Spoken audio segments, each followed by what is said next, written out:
Craigdarroch Castle was constructed by Robert Dunsmuir as a monument to the power and wealth he accumulated as British Columbia's infamous millionaire coal baron. This grandiose castle had 4 floors, 39 rooms, and 18 fireplaces, and was constructed using the finest granite, marble, and sandstone to make up the exterior walls. And the inside walls were paneled with oak, walnut, mahogany, and cedar. But instead of being Dunsmuir's crowning achievement, a wave of tragedy swept over the wealthy family. Construction of the castle began in 1887, but less than 4 months later, the architect, Warren Heywood Williams, died of an enlargement of the heart. The following year, Robert Dunsmuir, who was thought to be in good health, slipped into a mysterious coma and died while the castle was still under construction. Then in 1889, Dunsmuir's second daughter Agnes and her husband both passed away from typhoid fever. When the castle was finally completed in 1890, what was meant to be a joyous family home actually became the residence of Dunsmuir's grieving widow, her orphaned grandchildren, and his 3 unmarried daughters. The family continued to live an opulent lifestyle, and Joan passed away in 1908, leaving the castle to a number of children who couldn't afford to pay for the upkeep. Over the next number of years, the castle began to slip into disrepair while being repurposed as a military veterans hospital to house the wounded and infirm following World War I, and then housed a college before finally being acquired in 1979 by the Craigdarroch Castle Society, who was dedicated to the preservation of this historic building.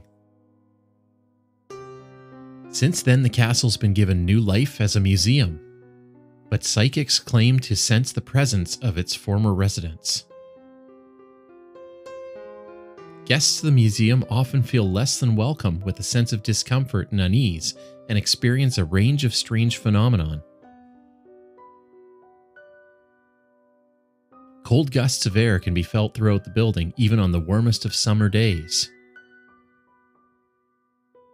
Some visitors claim to have seen artifacts levitate, have heard the faint sobs of an unseen child echoing through the hallway, and even claim to have been pushed from behind when they're all alone. On several occasions, the strong smell of candle wax drifts through the halls, even though no candles are being burned. But even more chilling than these mysterious phenomenon are the encounters that some patrons have had with the resident spirits.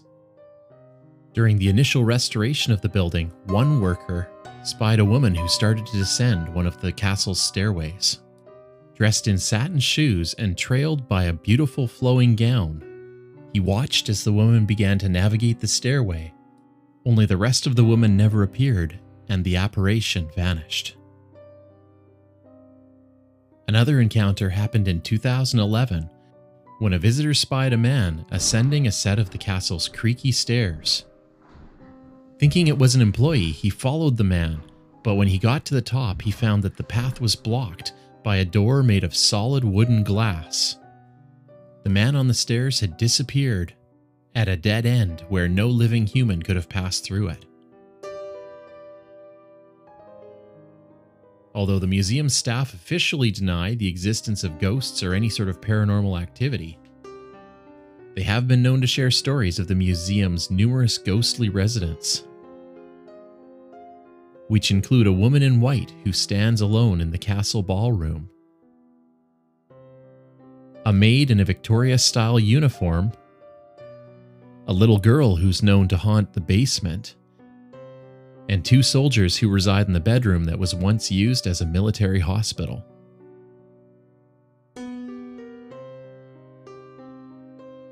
As you tour the building, it's hard not to notice the nature of its odd and disturbing decoration.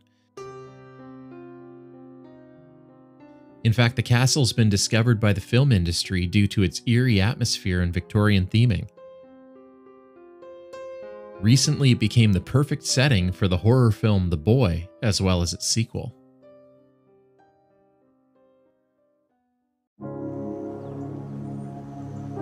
We've had a number of potential nannies come through already. This is our son, Brant. The little girl from town used to come out here to play with Brant. They found her body in the woods. By the time the police arrived, the place was up in flames. Brahms didn't make it out. You wouldn't hurt me, would you, Brahms? It's not safe in his house. You don't understand what's happening. He's alive. You will be good to him, won't you?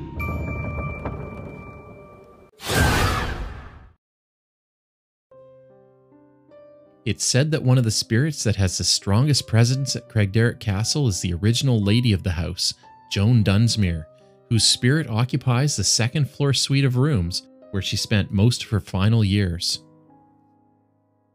Mrs. Dunsmuir seems stubbornly protective of this space and is known to disrupt and rearrange the room's contents if not to her liking. And at times, the sound of the Dunsmuir's Steinway grand piano has been heard long after the castle is locked up for the night. The sad, haunting melodies are said to be played by Robert Dunsmuir himself, playing his beloved Steinway piano in the house that he never had the chance to inhabit while he was alive.